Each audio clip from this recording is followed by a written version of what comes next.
Are you feeling like your 2004 Ford F150 is running a bit slow? There are several things you can do to fix it. Here are some suggestions. First, check your air filter. A clogged or dirty air filter can restrict airflow to the engine, which can cause it to run sluggishly. Replace your air filter if it's dirty. Second, check your fuel filter. A clogged fuel filter can restrict fuel flow to the engine, which can cause it to run poorly. Replace your fuel filter if it's dirty. Third, check your spark plugs. Worn or dirty spark plugs can cause misfires and poor performance.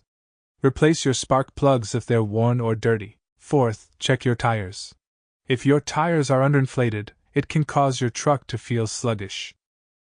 You may also want to check transmission fluid for the proper level and condition. Lastly, it is possible that a clogged exhaust system could be making your vehicle sluggish. Look for any warning signs of a clogged system. Thanks for watching this video. Now your truck won't be a race car, but hopefully you can gain some of its factory performance back.